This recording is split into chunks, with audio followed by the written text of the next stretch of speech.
I didn't answer him. I just kept going straight, pretending not to pay too much attention to him. But in my heart, I could feel that flutter, that doubt. "Just a pair of glasses," I said.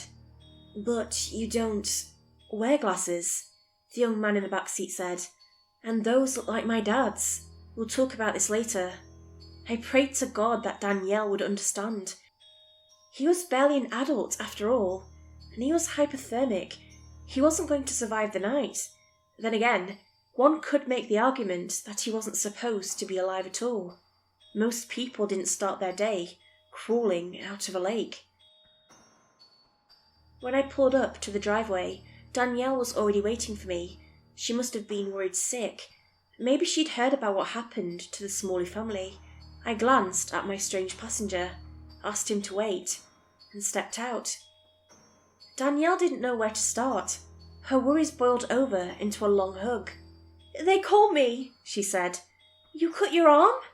"It's fine, but I brought someone," I said. "He needs help." Danielle didn't like the look of him. The kid just sat there, staring at us. Hadn't it been for his constant shivers, he would have looked downright menacing. We brought him in. Danielle wrapped him in blankets and gave him some of my spare clothes. He got plenty of fluids and fresh fruit. I suggested a warm bath, but Danielle just laughed. Apparently, warming someone who's hypothermic can kill them. Who knew? As we put him in the guest room for the night, Danielle sat me down in the kitchen to stitch my arm. She could barely keep her eyes open. "This wasn't supposed to be dangerous," she said. "We can't just walk away."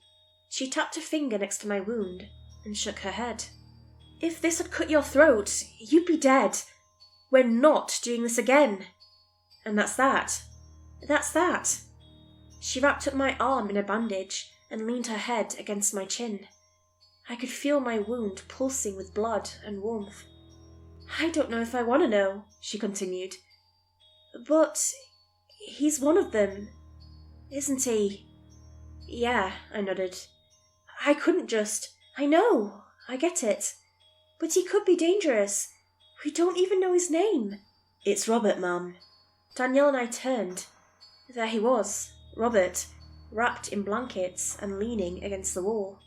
He could barely stand, but he'd been listening. "I'm not dangerous." While he seemed honest, his eyes told a different story. It is hard to trust someone with eyes that reflect in the dark, like a cat.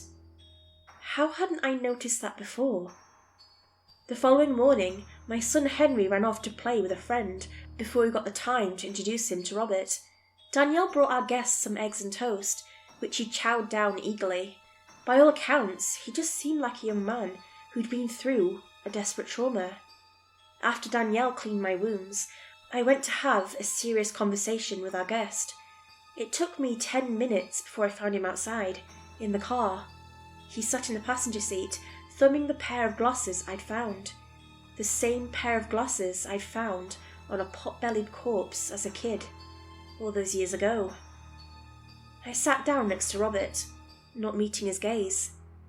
"He's dead, isn't he?" he asked. "They usually are," I nodded. "This year was the first time you weren't." Robert examined the glasses closely. "I thought he left us," he sighed. "Just walked out." "Did you walk out?" "I can't remember." I leaned back in my seat, putting my hands on the steering wheel. "Do you know how you got here?" I asked. "There was a river," said Robert. "There were people, masked people. They tried to drown me. Good thing they didn't." "No, I think they did," said Robert. "I think I died." We just sat there for a while. I observed Robert, trying to put into words what exactly made him so uncomfortable to look at. I realised it wasn't just one big thing. It was several little things. For one, he barely blinked. When he did, he didn't do it simultaneously.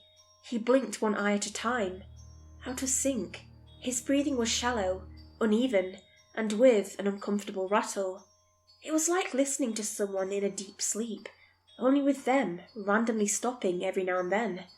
I also noticed that he was leaving a lot of hair behind, and he had a bald spot just above his left ear. "I can't stay here," Robert said. "I don't belong.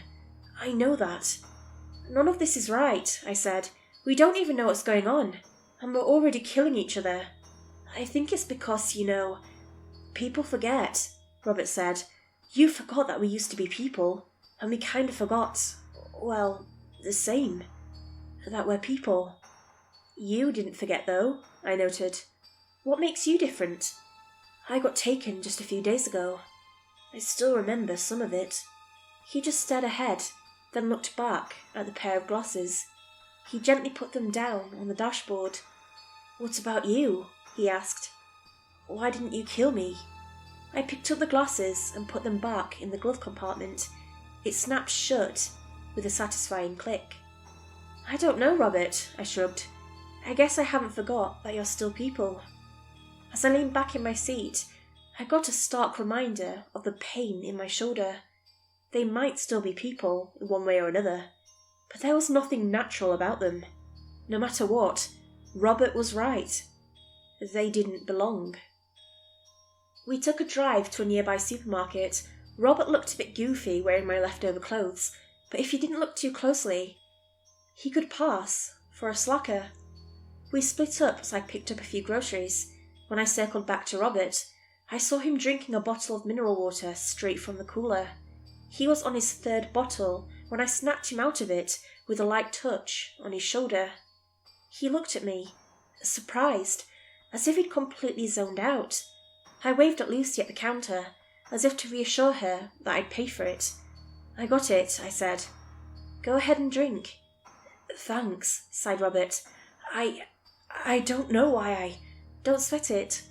As I paid for it, he was already cracking open a fourth bottle. I went ahead and paid Lucy for 6. As we left, my heart skipped a beat. There was a patrol vehicle outside, and that could only mean one thing. Officer Ken. He was already suspicious after he noticed me faking that limp the other day. He was eyeing my car and taking mental notes, so I turned back inside the store. I pulled Robert in with me. "He'll kill you," I said. "That's all there is to it. He won't hesitate. Do you understand?" Robert nodded. "There's a second exit by the bathrooms. Use it and meet me out back. Stay hidden." Not stopping to check if Robert understood, I stepped out to meet Officer Ken. Now, Ken isn't a large man. He's sort of short and stocky, if anything, but he has this intense look about him. Everything he does with purpose, and you can tell when he's losing his temper. As I stepped out of the store, he waved me over. I waved back. "You all right, Ken?" I asked. "How's the arm?" he asked back. "Doing fine, officer. Got it stitched." "Danielle's a treasure, that's for sure. You're a lucky man." Counting my blessings. We walked past each other when I heard him stop and turn. I could feel his eyes digging into me. "You did good," he said, "getting 3 of them." "If only we'd, got there sooner. For the smallies." "Yeah," agreed Ken. "For the smallies." I watched him walk off into the supermarket. It was only a matter of time before he would find himself small-talking with Lucy, and he'd hear all about my strange, youthful passenger. The one caught chugging mineral water by the coolers. It was getting increasingly obvious that my time with Robert was on a strict deadline, and that I'd have to find a way for him to return. But to what? And where? I pulled the car around the back and picked up Robert without even slowing down. He was on his 5th bottle of mineral water by then. The skin on his arms were flaking, leaving little white dots all over the seat. "They'll be looking for you," I added. "You can't stay with us." Where do I go? What do I don't know," I shouted. "Usually you're all just dead. We drop you off dead and that's that." "Drop us off?" I pulled over on a side road, screeching to a halt. I was getting worked up. Honestly, I was getting scared. There was no telling what Ken would do if he felt betrayed.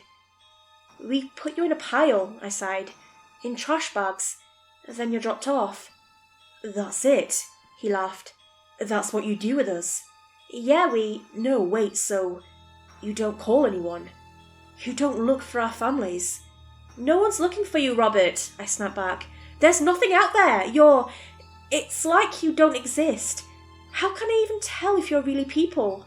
"I'm right here," he yelled. "Look at me. I'm right here." "I'm looking and His eyes were all wrong. The pupils were dilating, changing shape, moving like chunks in a lava lamp. His shiver had completely stopped, along with his breathing. He was still, like a statue, his eyes the only thing moving. For a brief moment, I was starkly reminded that I was alone in a car with an anomaly. Someone who shouldn't be here. I found myself holding my breath. He might just be upset, but he could, just as well, pounce on me and tear my throat out. There was no way to tell. "I'm looking," I whispered. "What do you see?" he asked with a rattling throat. I don't have the slightest idea." Robert leaned back in his seat and blinked rapidly. His eyes and breathing returned to normal, and I could feel the tension easing off. He looked at me, almost apologetically, then back at the road ahead. "I want to see them," he said. "The rest of them." "I don't know where they are," I sighed. "Just a few people know." "Please," he said. "I feel like it is important for me to be with, the others." "I don't know what to tell you. Please." I gripped the steering wheel and bit my lip. Maybe this was for the best. Also, I still had my loaded handgun locked away in the trunk. It wasn't too hard to figure out where they'd taken the bodies. There'd been too many to be carried on foot, so they had to use a heavier vehicle. The only one who had anything remotely resembling a truck was the O'Donnells. They had a tractor. I took Robert back up the trail. It didn't take us long to find the heavy tracks of a tractor leading up into the hills. As the tracks muddied up the road, and the hill was steeper than anticipated, we had to get out and walk. Robert finished his 6th and final bottle of mineral water. I brought the gun and a flashlight. It took us the better part of an hour to follow the truck to its end, as the hill turned into a cliff. We could see the remainder of an old mine shaft, mostly overgrown. The tracks stopped here. There was no one here, but plenty of footsteps leading deep into the earth. There'd been several people here. "In here?" Robert asked. "You just drop them off like garbage?" "It's the only place nearby where people don't come to ask too many questions," I said. "It's not pretty." "But we're people," he scoffed. "You don't even bury us. You didn't bury Dad." "Look, you've been dead, and we're not. We had to do something. But why here? Why a dusty fucking mine in the middle of nowhere?" "I don't know," I admitted. We just looked at each other. One of Robert's eyes was acting up again, and his breathing had slowed to a stop. I felt suddenly aware of the weight of my handgun. "I don't even know why you wanted to come here, Robert," I continued. "Nothing good can come of this. I need to see them." There was no arguing with him. I turned on the flashlight and headed inside. I was expecting an ungodly stink, but there was nothing but a faint whiff of salt, chalk, and stale water. Robert walked ahead of me, 30 feet in. It was darker than night. Further in, I could hear a whistling wind from below. Robert just kept walking, his eyes reflecting my flashlight. The tunnel opened up into a larger cave up ahead. This was where they dumped the bodies. We stepped out on a small plateau, about 6 feet above floor level. The entire room, almost as wide as a basketball court, was filled with trash bags. Right near the plateau, there were enough of them to make a ramp. It struck me just how many people must have been dumped here over the years. The room stretched into adjacent tunnels, also filled with trash bags. There was a side tunnel connected to a plateau that stretched further in. Robert just stopped and stared. I tried to find the right words, but there was no point. There must have been hundreds of dead just in that room. Still, there was no smell. Why was there no smell? Robert and I moved into the adjacent chamber. It was a bit smaller, but a lot deeper. There was a rickety old ladder leading into a chamber below, at least 12 feet down. In the corner, the floor had collapsed, leading into a natural cave structure. "Give me the flashlight," Robert said.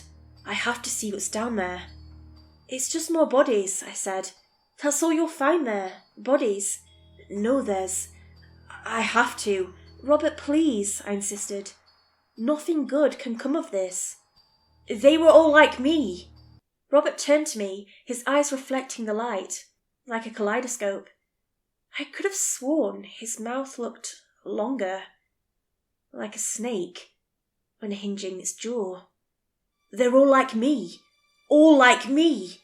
He approached me, pointing at me. I backed away, getting ready to turn and run. "Like me. All like me. All like..." He stopped, and his look turned downwards. He noticed my hand resting on my handgun. I hadn't even noticed that I'd grabbed it. It wasn't a conscious decision. I ran. He was too fast. He grabbed the gun out of my hand before I'd get a chance to fire. He was faster than me, but I had a head start. It was only the fraction of a second. "All like me! All like me!" he screamed desperately. It is difficult to describe what running for your life really feels like, when you feel how weak your body really is and how badly prepared you are. I felt my breath slip away as my face grew redder and redder, my legs buckling underneath. All it would take was a misplaced rock, and I'd fall flat. "Like me! All like me!" I felt something brush against my back. I stopped sharply and braced myself for a tackle. As Robert slammed into me, we both fell over. I felt his hands reach for the gun. It was only now that I noticed I was gasping for air. "Robert, please!" "They were all..." He clawed at me. The colour had run out of his face, and his eyes had turned a solid black. I could see every tooth of his mouth. "Like..." He scrambled up to his knees and came at me, arms outstretched. Lying down, I spun around, handgun facing him. This time, I remembered to turn off the safety. But was it loaded? "Me!" The shot went off, a physical reverb bouncing along the walls. I had remembered to reload after the other night. Thank God. It hit him square in the chest, tearing open a hole in my spare shirt. For a second he just coughed and looked down at his wound, only to immediately charge me a second time. I fired 2 more rounds. "Just stop!" I yelled. "Control yourself, goddammit!" I got back up. He just sat there, leaning against the wall. "Like me," he wheezed. All like me." "You don't know what you..." There was a second voice, and somewhere, deep in the caves, a third. "Like me," it whispered. "And me."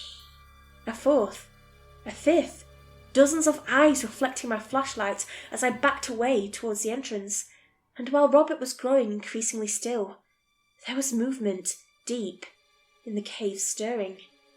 I turned and sprinted, gathering what little strength I had left. Back out into the light of day, I looked back at the mineshaft one last time. This was no mere dumping ground. There were things down there.